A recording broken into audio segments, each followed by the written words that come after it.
Hello everyone. आज की video में अपन देखेंगे difference between domestic income and national income.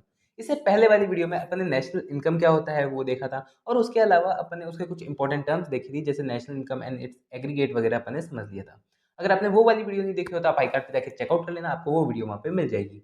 तो मेरा नाम है दिव्यांशु शर्मा, मैं यूजीसी नेट क्वालिफाइड हूँ। आपको इस चैनल पे class 11th economics to masters in economics की सारी वीडियोस मिल जाती है। तो स्टार्ट करते हैं आज की वीडियो को।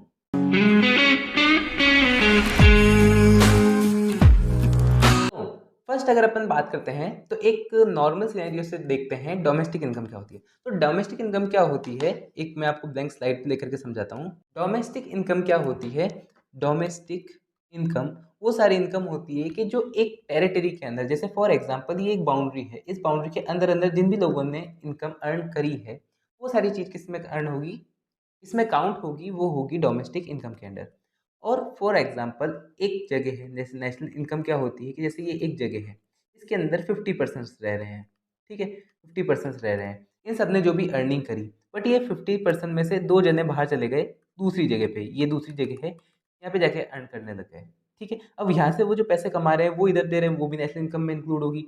और उसके अलावा यहाँ के कुछ लोग हैं जो यहाँ पे रह रहे हैं, वो जो भी इनकम लेके जा रहे हैं वो इनकम माइनस हो जाएगी। मतलब इस जगह पे रहने वाले जो नॉर्मल इस जगह के रेसिडेंट्स हैं, मतलब जो वहाँ पे कमाते हैं, वहाँ के लोग हैं जिनकी सिटीजनशिप वहाँ की है, वो पर्सन अगर कहीं और से भी पैसा ला रहे हैं तो वो भी किस में इंक्लूड हो जाएगा, नेशनल इनकम में इंक्लूड हो जाएगा। और अगर बाहर का पर्सन कोई भी अपने इंडिया के अंदर, जैसे ये मान लो ये इंडिया है, ये है अमेरिका।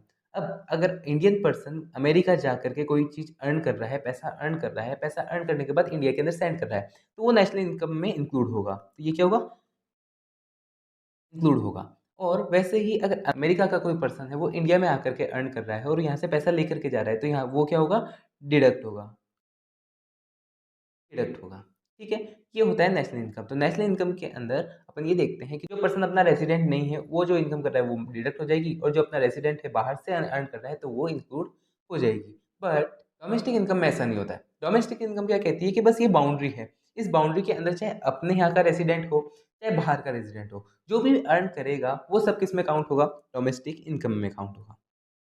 एक तरह से अपन ये भी कह सकते हैं कि इनको कोई फ़र्क नहीं पड़ता है कि पर्सन इंडिया का रेज़िडेंट हो चाहे नहीं हो। इंडिया के अंदर जिसने भी अर्निंग करी वो क्या है, डोमेस्टिक इनकम है। बात खत्म।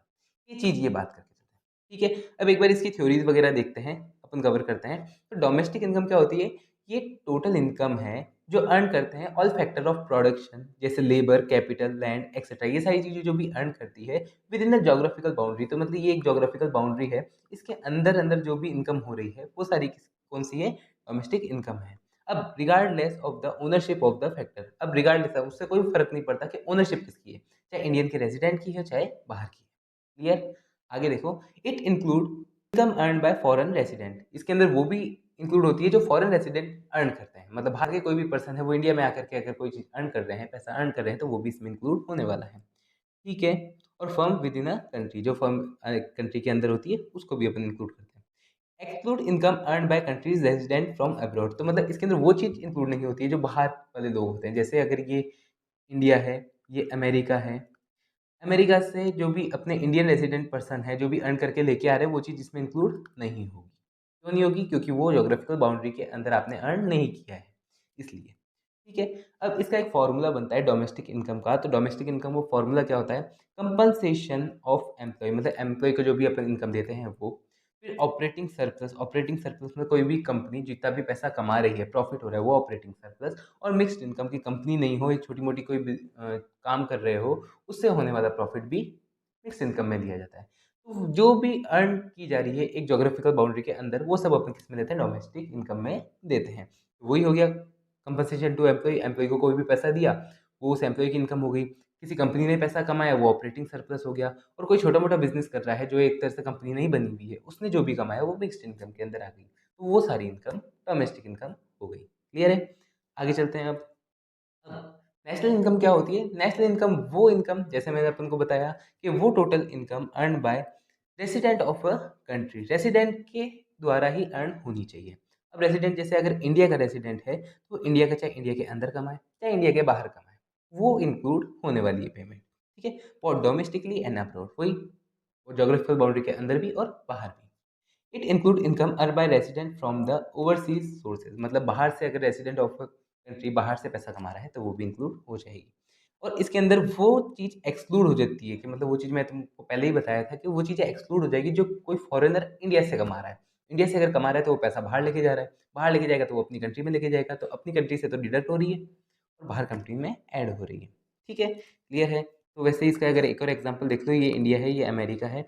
इंडिया के अंदर 100 रुपीज़ है, अमेरिका के अंदर 100 रुपीज़ है। अब अगर अमेरिका का कोई पर्सन आया यहाँ से अर्न करने और यहाँ से वो 10 रुपीज़ लेकर के चला गया, 10 रुपीज़ लेकर के चला गया तो उनकी इकोनॉमी में 10 रुपीज़ ऐड हो गए, उनकी इकोनॉमी में पैसा कितना हो गया, 110 हो गए और यहाँ पे क्या रह गया, 90 रह गया। पैसा डिडक्ट हो गया, तो ये चीज़ एक्सक्लूड हो जाएगी। और अगर वैसे इंडिया का कोई पर्सन है जो अमेरिका गया, अमेरिका के पास 110 रुपये हैं, वहाँ से अर्न किए और वहाँ से 20 रुपीज़ लेकर के आ गया, ठीक है? और तो यहाँ से क्या हो जाएगा, वो तो माइनस हो जाएगा 20 रुपीज़, मतलब ये कितना हो जाएगा -20, और यहाँ पे क्या हो जाएगा, ऐड हो जाएंगे +20, तो यहाँ पे कितने हो जाएंगे, 110 रुपये हो जाएंगे और यहाँ पे कितने हो जाएंगे, 90 रुपीज़ हो जाएंगे। तो ये सारी चीज़ें किसमें होती है, नेशनल इनकम में होती है। ये ऐड और डिडक्ट किया जाता है। ठीक है, इसका फॉर्मूला क्या होता है, डोमेस्टिक इनकम, मतलब जो भी ये जो इनकम है जो अपने ऊपर देखी थी, ये डोमेस्टिक इनकम हो गई। अब अपन को पता है डोमेस्टिक इनकम तो सही है, अब इसके अंदर क्या करना है अपन को, जो बाहर इनकम जाने वाली है उसको भेज दो और जो अपने अंदर आने वाली है उसको ऐड कर दो।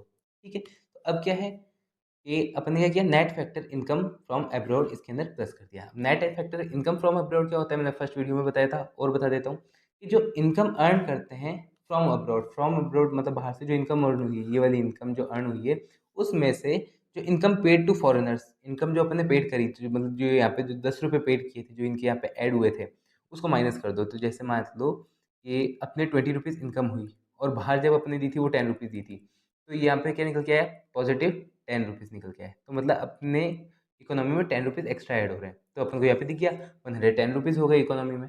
ये चीज़ अपन को पता चलता है, तो ये ऐड करते हैं। तो डोमेस्टिक इनकम में अगर अपन प्लस करेंगे ये NFI है, तो अपन को क्या मिल जाएगी, नेशनल इनकम।